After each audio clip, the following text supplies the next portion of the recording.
Hello and welcome friends, sports 9 में आपका स्वागत है। चैंपियंस ट्रॉफी में अब असली टक्कर की बारी आ गई है। बराबरी की टक्कर जो है इस मुकाबले में देखने को मिल सकती है। इंडिया वर्सेस न्यूजीलैंड है।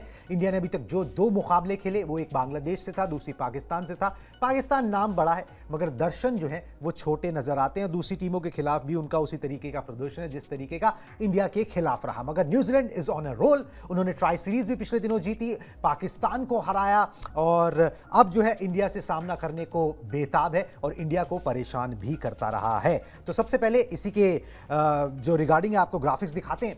आखिरी लीग मैच है ये और आखिरी लीग मैच से क्या कुछ हासिल दोनों टीमें करना चाहती हैं वो भी आपको पता लग जाएगा। आंकड़े भी आपके सामने पेश करते हैं। प्रीव्यू पॉइंटर जो है फटाफट से दिखा दीजिए ताकि आगे की बातचीत उसके बाद की जाए। रविवार को भारत की आखिरी लीग मैच में न्यूजीलैंड से टक्कर है। आईसीसी टूर्नामेंट में दोनों के बीच 11 मुकाबले अभी तक खेले गए हैं। न्यूजीलैंड को 6 जबकि भारत को 4 में जीत मिली है। मतलब पलड़ा आईसीसी मुकाबलों की अगर बात करें, वनडे मुकाबलों की बात करें तो न्यूजीलैंड का भारी रहा है। चैंपियंस ट्रॉफी में भारत ने कीवी टीम को कभी भी नहीं हराया क्योंकि एक ही मुकाबला खेला गया था जनाब। साल 2000 में फाइनल मुकाबला नायरोबी में वो मुकाबला था जिसमें न्यूजीलैंड ने जीत हासिल कर ली थी। तो अगर हम आईसीसी ओडीआई इवेंट्स की बात करें, मैचेस की बात करें तो वहां पर न्यूजीलैंड का पलड़ा भारी नजर आता है। इवन मतलब ये तो कहा ही जा सकता है ना भाई, टफ फाइट देता हुआ और परेशान करता हुआ न्यूजीलैंड नजर आता है। 2019 कौन भूल सकता है। मगर अगर हम पिछले 5 वनडे मैचेस उठा के देखें इंडिया वर्सेस न्यूजीलैंड के, तो भारत ने 5 जीते पूरी तरीके से। और मतलब रीसेंट फॉर्म की अगर बात करें तो कहीं ना कहीं टीम इंडिया ने बहुत शानदार जो है वो मौका दिखाया है, हराया है न्यूजीलैंड को। और खासकर सबसे पुरानी बात, जो अगर बहुत पीछे ना जाएं तो आप न्यूजीलैंड से सेमीफाइनल जीत के आ रहे हैं 2023 वर्ल्ड कप का, और वो जो है बहुत बड़ा कॉन्फिडेंस बूस्टर होगा। मुझे लगता है इंपॉर्टेंट है टीम इंडिया के लिए कि कैसे अपने बैलेंस को बनाए रखते हैं। इतिहास की चीजों को वैसे भी टीम इंडिया बहुत ज्यादा याद रखना चाहेगी नहीं क्योंकि ये बातें जो हो रही हैं ये पुरानी बातें हैं। रीसेंट टच की बात करें, रीसेंट फॉर्म की बात करें तो वहां पे टीम इंडिया का पलड़ा भारी नजर आता है। आईसीसी टूर्नामेंट्स में न्यूजीलैंड एक कमाल की टीम है, ट्राई सीरीज जीत के आ रहे हैं, उन कंडीशंस को बेहतर समझ रहे हैं। लेकिन टीम इंडिया ने भी कच्ची गोटियां नहीं खेली हैं। टीम इंडिया अच्छे फॉर्म में है। इंग्लैंड को हराया घर की सीरीज में और बैक टू बैक 2 मैचेस जीते हैं, अच्छे मैचेस जीते हैं। एक टफ फाइट होने वाली है और एक अच्छा मैच ओवरऑल फैंस को देखने को मिलेगा। लेकिन अगर आप ये सोच रहे हैं कि न्यूजीलैंड की टीम ऑन द रोल है और टीम इंडिया को हरा देगी आसानी से, ये बड़ा मुश्किल है जनाब। इतनी आसानी से टीम इंडिया को हराया नहीं जा सकता है। एक अच्छा मैच होगा और पूरी कोशिश करेंगी दोनों टीम एक दूसरे को हराने की क्योंकि दांव पे बहुत कुछ है। जो जीतेगा वो लीग में टॉप पे भी जाएगा अपने टेबल में, तो इस पे भी कहीं ना कहीं नजरें रहने वाली हैं। लेकिन ओवरऑल एक अच्छा इंटरेस्टिंग मैच होगा। टीम इंडिया का पलड़ा मैं अभी भी कहूंगा कि भारी है। बिल्कुल, टीम इंडिया का पलड़ा अभी भी भारी नजर आता है, ये बात बिल्कुल सच है। वैसे आपने कच्ची गोटियों की बात करी, भारतीय टीम ने दुबई में अभी तक कोई वनडे मैच हारा नहीं है। एग्जैक्टली मतलब जैसे स्टेडियम की जिसकी हम बात कर रहे हैं वहां पर एक ड्रॉ रहा था शायद वो, ठीक है, टाई रहा था, ठीक है, मुकाबला। बाकी कोई भी मैच हारा नहीं है। On a roll Indian team नजर आ रही है, ऑन पेपर बेटर नजर आ रही है। न्यूजीलैंड से थोड़ा सा एडवांटेज रहेगा कि यहाँ पे 2 मैचेस खेल चुकी है, परिस्थितियों में बहुत अच्छी तरह ढल चुकी है, उनसे प्रैक्टिस सेशन ज्यादा कर चुकी है। मगर New Zealand being New Zealand, dark horse की तरह वो आते हैं और अपना काम जो है वो चुपके से करके चले जाते हैं। स्पिनर्स भी उनके पास अच्छे हैं जो परेशान कर सकते हैं, पेसर्स भी ठीक है। और उनकी टीम जो है ना बड़ी लड़ाकू सी टीम है, ठीक है, वो ना जूझती रहती है, आपको फंसाए रखती है। एक बार ना आंकड़े देख लेते हैं, सिर्फ आईसीसी के तो हमने आपको बता दिए, ओवरऑल वनडे के आंकड़े देख लेते हैं, तस्वीर साफ हो जाएगी। यहां पर भी ना फाइट है, मतलब एक तरफा मुकाबले आपको नजर नहीं आएंगे। 118 मैचेस हुए, भारत को 60 में जीत मिली है, 50 में हार का सामना करना पड़ा है।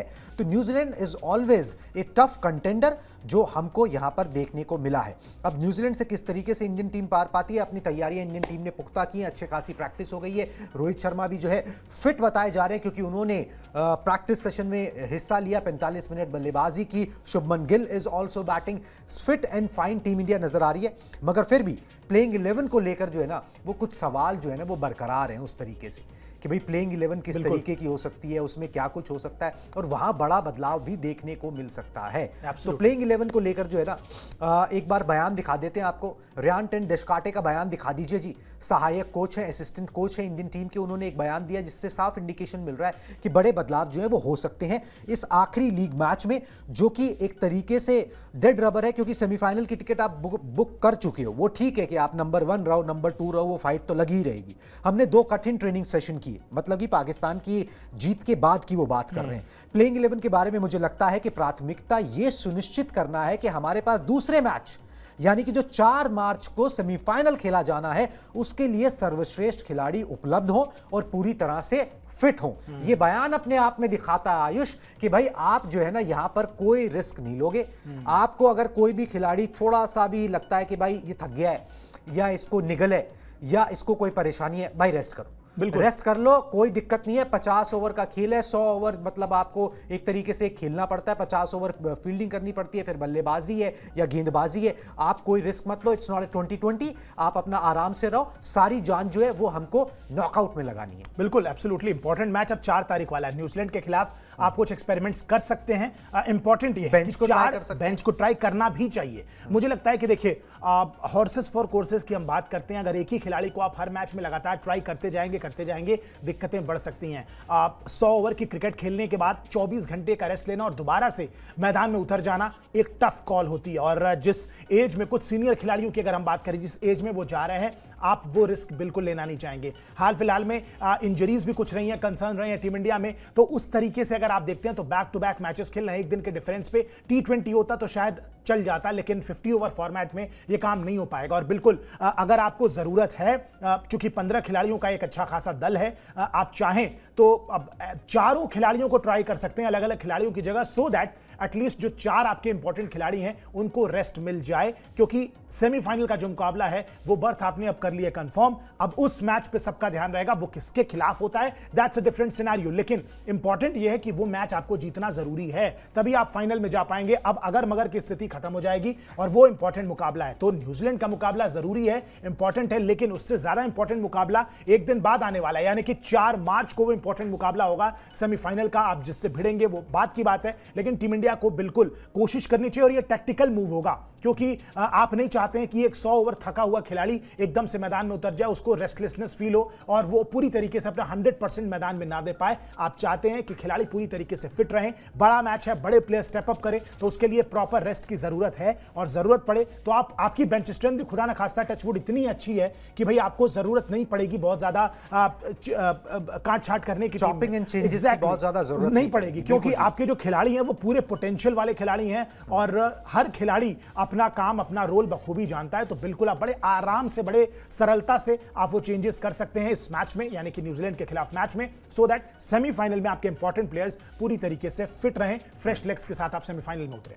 बिल्कुल जी। और संभावित 11 जो है न्यूजीलैंड के खिलाफ आखिरी लीग मैच में क्या हो सकती है टीम इंडिया की, वो आपको दिखा देते हैं, एक नज़र उस पर भी डाल लीजिए।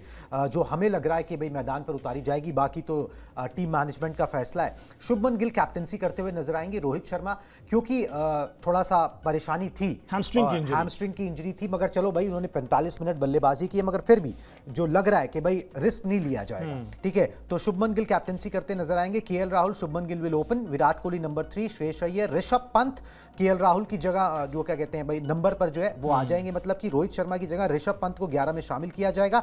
बैटिंग वो नीचे करेंगे जहां पर केएल राहुल करते हैं उस पोजीशन पर लगभग, ठीक है। और साथ में गेंदबाजी में एक बदलाव जो हमें लगता है, मोहम्मद शमी थोड़ा सा कंसर्न उनको भी लेकर था, हालांकि प्रैक्टिस में बिल्कुल फ्लॉलेस नजर आए हैं कि भाई यहां पर थोड़ा सा रेस्ट देके ना फिर आपको सेमीफाइनल में उतारा जाएगा। अर्शदीप सिंह को एक मैच दे दिया जाएगा ताकि थोड़ा सा रेस्ट उनको भी मिल जाए। और साथ में अर्शदीप सिंह को भी आप देख लो कि भाई अब आपको फिर नॉकआउट में अर्शदीप सिंह के साथ वेरिएशन के साथ जाना है या फिर हर्षित राणा की तेजी के साथ जाना है। ये कुछ चीजें इंडियन टीम जो है ये 2 बदलाव करके अपने देख सकती है। एक बढ़िया हेल्दी कंपटीशन रहेगा दोनों बॉलर्स के बीच में, जो बेहतर करे।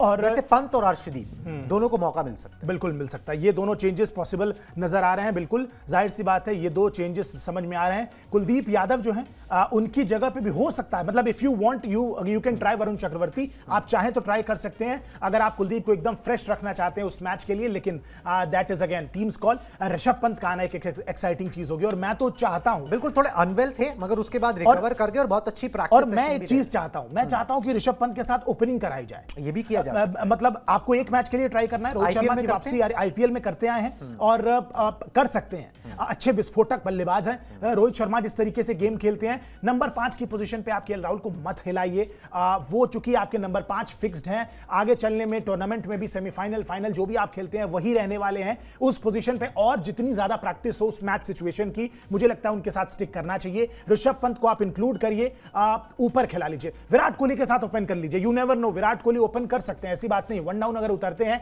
तो ओपन भी कर सकते हैं। शुभमन गिल के साथ एक अच्छा कोऑर्डिनेशन भी है। आप सारे बैटिंग ऑर्डर को एक एक अप कर दीजिए। नंबर 3 पे आप चाहें तो वहां पे आप ऋषभ पंत को ट्राई कर सकते हैं, श्रेयस अय्यर को 3 पे बुलाइए, नंबर 4 पे ऋषभ पंत को बुला लीजिए। केएल राहुल का नंबर के साथ मुझे नहीं लगता है छेड़छाड़ करनी चाहिए आइडियल तौर पे। अगर आप एक्सपेरिमेंट करना चाहते हैं दैट्स अ डिफरेंट थिंग। वैसे भी आपके पास नीचे अक्षर पटेल है, रविंद्र जडेजा है, हार्दिक पांड्या है। आप चाहें तो अक्षर पटेल को जैसे आप top of the order promote करते हैं वो काम भी आप कर सकते हैं, ऊपर उनको और बैटिंग करा सकते हैं। तो कहीं ना कहीं मुझे लगता है कि अगर रोहित शर्मा नहीं खेल रहे हैं तो ये पॉसिबल 2 चेंजेस तो साफ नजर आते हैं। और बैटिंग ऑर्डर की जहां तक बात है, अगर मेरी पर्सनल मानी है तो मुझे लगता है कि नहीं चेंज करना चाहिए केएल राहुल बिल्कुल जी। और साथ में अर्शदीप को अगर आप मौका दोगे, उन्होंने कुछ गलत नहीं किया है, बहुत बेहतरीन परफॉर्मेंस की है। आपको अगर वहां पर वो दुबई की पिचेस पे कुछ अच्छा कर पाते हैं तो आपको नॉकआउट के लिए आपके पास एक ऑप्शन रहेगा कि भाई आप एक वेरिएशन वाले गेंदबाज और एक मैच का एक्सपीरियंस भी आ जाएगा। बिल्कुल, और एक वेरिएशन वाले गेंदबाज के साथ जो है वहां पर जा सकते हैं। चलिए जी, अब बात पिच की कर लेते हैं। 11 की बात तो हमने कर ली, अब पिच की बात करनी बहुत जरूरी है। दिखाएं जी, पिच का पॉइंटर दिखाएं। ठीक है जी, धीमी पिच है। वैसे 2 मैचेस हो गए इंडियन टीम के, तो भाई पता ही लोगों को अंदाजा चल गया पिच किस किस्म की है। धीमी पिच है, यहां पर बड़ा स्कोर बनाना आसान काम नहीं है और बना भी नहीं है। 250 क्रॉस नहीं हुआ है। ठीक है, दुबई में पहली पारी का औसत स्कोर है वो 220 रन है। हालांकि टीम इंडिया की पहले बैटिंग आई नहीं है हर बार, ये इसी पॉइंट पे आने वाला मगर जो दूसरी टीमें थी वो भी कोई स्कोर लगा नहीं पाई है। ठीक है, टूर्नामेंट में भारत ने दोनों मैच अभी तक चेस करके जीते हैं और यहां का रिकॉर्ड कहता है कि पिछले 5 में से 4 मुकाबले चेस करने वाली टीम ही जीती है। ठीक है, पिछले 2 मैचेस में भारत के पेसर्स ने 11 विकेट झटके हैं, जबकि पिच बताई जाती है कि भाई थोड़ा स्पिनर्स को मदद करेगी। देखिए, स्लोअर साइड पिच जरूर है, स्पिनर्स को मदद करेगी नहीं करेगी ये पता नहीं, मगर अगर गेंदबाज के पास, तेज गेंदबाज के पास स्लोअर वंस हैं, वेरिएशन है, तो वो यहां दिक्कत पैदा करता है। और ये हमको देखने को मिला बांग्लादेश के खिलाफ मैच में भी। बिल्कुल, ठीक है, अगर आप स्पिनर हो या पेसर हो, कोई भी हो, अगर आपके पास वेरिएशंस है, अगर आप अपनी स्पीड को वेरी कर सकते हो ना, तो ये फंसी हुई पिच के ऊपर ना, 2 पेस सी विकेट के ऊपर यहां पर आप दिक्कत पैदा करते हो। तो एक बात तो ये है। दूसरा ये है कि भाई यहां चेस करना फायदेमंद है। तीसरा ये कि भाई बड़ा स्कोर बनता है नहीं बनता है, मगर वो टीम इंडिया की पहले बैटिंग आ जाएगी तो पता लगेगा कि भाई अगर वो फायर पावर तो इंडियन टीम के पास है। मगर एक चीज तय है, ये पिच ना वो 300 वाली पिच नजर नहीं आती, ये 275 वाली आती है। पहली बल्लेबाजी आ भी जाए ना तो 275 का सोचे, 315 के चक्कर में पता लगा 200 नहीं बने। लेकिन इंपॉर्टेंट ये भी है कि बल्लेबाजी कर कौन रहा है। मुझे लगता है कि अगर टीम इंडिया के पहले बल्लेबाजी आती है तो आप शायद ये 300 का स्कोर बनते देखेंगे। न्यूजीलैंड भी in fact on a given day बिल्कुल बना सकता है, उनके पास भी उस तरीके की बल्लेबाजी आक्रमण है। कहीं ना कहीं तारीफ करनी होगी भारतीय गेंदबाजी की। पाकिस्तान को सेटल नहीं होने दिया, बांग्लादेश को भी सेटल होने नहीं दिया। अच्छी गेंदबाजी की बदौलत वो टीमें 300 पार नहीं कर पाई। हाँ, विकेट उस तरीके की नहीं है कि आप 300 रेगुलर बेसिस पे बना ले, it's on a slower side, और स्लोअर साइड की वजह से ही आप 270, 75, 80 का देख रहे हैं। लेकिन मुझे अभी भी लगता है कि अगर टीम इंडिया की पहले बल्लेबाजी आती है तो टीम इंडिया इस विकेट पे भी 300 प्लस बना के आपको दिखा देगी। बट इंपॉर्टेंट यह है कि बहुत ज्यादा फैसिनेशन के चक्कर में, 400 बनाने के चक्कर में, 350 बनाने के चक्कर में आप कहीं वो 250, 250 तक धराशायी ना हो जाए, उस चीज की चिंता है। आप सही से खेलेंगे, अपने पोटेंशियल पे खेलेंगे तो बहुत पॉसिबल है कि टीम के पास इतना पोटेंशियल है कि आराम से 300 प्लस का स्कोर लगा देगी। और सेकंड इनिंग में चेस करना इतना आसान नहीं है।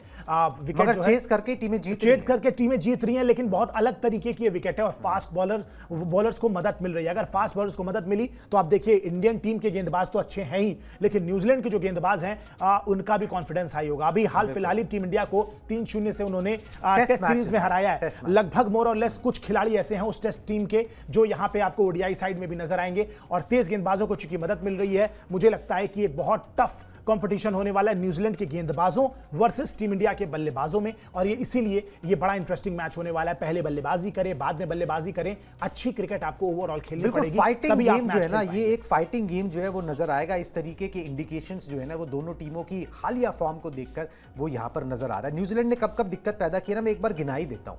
दिखा दे जी वो ग्राफिक्स भी, ठीक है, India New Zealand point of graphics दिखा देते हैं। उसके बाद बात यहां पर एक खिलाड़ी की करेंगे जिसका बल्ला बोल रहा है। ठीक है, आईसीसी टूर्नामेंट में न्यूजीलैंड ने हमेशा मुश्किल पैदा की है। 2019 के वर्ल्ड कप में हराकर टीम इंडिया को बाहर कर दिया था। पहले WTC फाइनल में टीम इंडिया पहुंची थी, मगर न्यूजीलैंड ने जीत दर्ज करके टीम इंडिया से वो आईसीसी ट्रॉफी जीतने का सपना जो है ना उसका तोड़ दिया था। चैंपियंस ट्रॉफी में 2000 में फाइनल खेला था न्यूजीलैंड से टीम इंडिया ने, उसमें भी जो है वो खिताब से महरूम रह गए थे। और अभी जो हमने बताया कि अभी हाल फिलहाल में इंडियन टीम को उसके घर पर 3-0 से हरा देना बहुत बड़ी बात होती है, और वो न्यूजीलैंड टीम ने व्हाइट वॉश करके दिखा दिया था। तो ये सारे इंस्टेंसेस है जो अपने आप में बताते हैं कि न्यूजीलैंड को कभी भी हल्के में नहीं लिया जा सकता। चलिए जी, अब बात करते हैं उस खिलाड़ी की जिसकी चर्चा हर ओर है और जिसके ऊपर इस मैच पर भी निगाहें होंगी। हम बात कर रहे हैं विराट कोहली की। एक स्पेशल रिकॉर्ड जो है विराट जो है वो बना सकते हैं। रिकॉर्ड के साथ साथ उनकी फॉर्म की भी बात कर लेंगे। वैसे पहले रिकॉर्ड की इन्फॉर्मेशन आपको दे दूं कि विराट के नाम वनडे फॉर्मेट में 59 शतक हैं, सचिन के नाम टेस्ट क्रिकेट में 51 शतक हैं सॉरी। और अगले वनडे में अगर विराट कोहली शतक लगा देते हैं, मतलब न्यूजीलैंड के खिलाफ शतक लगा देते हैं, तो उनके एक फॉर्मेट में 52 शतक हो जाएंगे। एक फॉर्मेट में 52 शतक किसी भी खिलाड़ी ने कभी लगाए ही नहीं है। एक फॉर्मेट में सबसे ज्यादा शतक लगाने वाले वो खिलाड़ी हो जाएंगे। न्यूजीलैंड के खिलाफ आईसीसी इवेंट में वो शतक लगा चुके हैं और करंट टीम में सिर्फ श्रेयस अय्यर और विराट कोहली ऐसे खिलाड़ी हैं जिन्होंने इस न्यूजीलैंड टीम के खिलाफ आईसीसी वनडे इवेंट में, मतलब मैच में, शतक लगाया हुआ है। ठीक है, और फॉर्म में जो है विराट कोहली नजर आ रहे हैं। अगर पारी को जो है आगे बढ़ाते रहे, अगर रोहित शर्मा नहीं भी खेलते हैं तो और जरूरी जो है विराट कोहली हो जाते हैं यहां पर कि भाई वो पारी को जो है ना एंकर करते रहे। और जो एक गावस्कर साहब ने जो बोला और बात सच भी नजर आ रही है कि 275 is a winning score here. ठीक है, तो वो अगर टीम इंडिया को हासिल करना है या फिर चेस करना है तो फिर ये चीजें जो है विराट कोहली पर बहुत निर्भर करेंगी। कोहली का जमना बिल्कुल बहुत जरूरी है। बड़े इंपॉर्टेंट पिलर हैं टीम इंडिया के। हमने देखा है जब भी विराट कोहली जल्दी आउट हो जाते हैं टीम थोड़ा सा मजेदार की स्थिति में आ जाती है कि भाई अब करें क्या, व्हाट नेक्स्ट, किस तरीके से पारी को आगे बढ़ाएं। श्रेयस अय्यर हैं, बाकी लोग हैं, लेकिन जो टेम्पलेट विराट कोहली प्रोवाइड करते हैं, जिस तरीके से रिस्क फ्री क्रिकेट खेलते हैं, आपके अगले 15-20 ओवर 30 ओवर जो है वो through out the inning batting करने का जो दम रखते हैं, फिटनेस जो उनकी है, जो रनिंग बिटवीन द विकेट्स जिनकी जरूरत होती है 10 से लेके 40 ओवर के बीच में, वो काम विराट कोहली बखूबी कर पाते हैं। और मुझे नहीं लगता है कि शायद वो काम अभी भी टीम इंडिया में उनसे बेहतर कोई कर सकता है। इसलिए विराट कोहली की अहमियत बढ़ जाती है। और न्यूजीलैंड के खिलाफ ही मुकाबले की याद करते हैं, सेमीफाइनल में क्या बेहतरीन टेम्पलेट था टीम इंडिया का। टीम इंडिया ने कितना बढ़िया स्कोर खड़ा किया और उन सब के बीच में बाकी बल्लेबाज जो थे विराट कोहली के इर्द गिर्द खेलते रहे। कोहली ने आराम से अपने उसी टेम्पलेट पे टिपिकल ओडीआई इनिंग्स खेलते हुए अपना शतक लगाया, उनके अराउंड टीमों ने खेला, रन्स बनाए और देखिए टीम इंडिया ने कितना बड़ा भारी भरकम स्कोर जो है वो न्यूजीलैंड के सामने रख दिया था सेमीफाइनल के उस मैच में। तो कहीं ना कहीं टीम इंडिया को एक बार दोबारा यही करने की जरूरत है। और मेरी गट फीलिंग कहती है कि लगातार 2 मैच में टीम इंडिया ने चेज किया है, इस बार टीम इंडिया की पहले बल्लेबाजी आ सकती है, ऐसी मेरी गट फीलिंग है। आ जानी चाहिए और आ जानी चाहिए, क्योंकि नॉकआउट से पहले ना आपको हर सिचुएशन फेस करनी। अगर आपकी नॉकआउट में पहले बल्लेबाजी आ गई तो आप किस टेम्पलेट पे कैसे बल्लेबाजी करोगे, इसकी प्रैक्टिस होनी चाहिए। चेज की प्रैक्टिस आपने लगभग 2 बार कर ही ली है। तो मुझे लगता है कि ओवरऑल एक अच्छा मैच होगा और विराट कोहली पे बहुत कुछ निर्भर करेगा। देखिए विराट कोहली अब वही उस तरीके के खिलाड़ी हो गए हैं कि हर मैच में जब वो उतरते हैं तो कोई ना कोई बड़ा रिकॉर्ड जो है वो उनके नाम हो ही जाता है। इसीलिए इंपॉर्टेंट है कि विराट कोहली चले, टेम्पलेट अपना फॉलो करें। बहुत ज्यादा ओवर अग्रेसिव या ओवर डिफेंसिव होने की जरूरत नहीं है। जिस तरीके की 85, 90, 95 की स्ट्राइक रेट से वो खेलते हैं टिपिकल इनिंग्स, वैसी खेलते रहे, सिंगल रोटेट करते रहे। हिटर्स हमारे पास हैं अच्छे खासे, जो नीचे आके डाउन दी ऑर्डर अच्छे खासे बड़े बड़े स्कोर बना सकते हैं और जल्दी। तो कहीं ना कहीं Virat Kohli is the key. Virat Kohli के इर्द गिर्द आपकी पूरी पारी चलती नजर आएगी और बेहतर भी यही होगा। और खासकर अगर रोहित शर्मा टीम में नहीं है तब तो विराट कोहली की जिम्मेदारी ऑल दी मोर इंपॉर्टेंट हो जाते हैं। चलिए जी, इस ब्रॉडकास्ट को रैप अप करें इससे पहले एक रिकॉर्ड और दिखा देते हैं। चैंपियंस ट्रॉफी में सबसे ज्यादा अर्धशतक बनाने का रिकॉर्ड जो है ना विराट कोहली बना सकते हैं। इसमें शिखर धवन ने 6 बनाए थे, सौरव गांगुली ने 6 बनाए थे, विराट कोहली के नाम 6 हैं, राहुल द्रविड़ के नाम 6 हैं। तो लकी 7 जो है ना वो विराट कोहली यहां पर कर सकते हैं। बिल्कुल, और वो हर कोई चाहेगा कि वो कर ले, क्योंकि जब वो रन बनाते हैं तो खुशी होती है, ना सिर्फ हमको होती है, पूरे हिंदुस्तान को होती है और हर कोई चीयर करता है। तो इंडियन टीम के लिए ऑल दी मोर इंपॉर्टेंट जो है वो यहां पर हो जाते हैं। चलिए जनाब, इसी के साथ इस ब्रॉडकास्ट को अब रैप अप करते हैं और उम्मीद यही करते हैं कि इस मुकाबले में भी टीम इंडिया फ्लाइंग कलर्स के साथ वापस आए। असली मुकाबला इसको कहा जा रहा है, इसमें एक जबरदस्त टक्कर दे और न्यूजीलैंड को हराकर जो है सेमीफाइनल में बिना किसी हार की टीम इंडिया पहुंचे। चलिए जी, अब हम दोनों को दीजिए इजाजत, टाटा बाय बाय।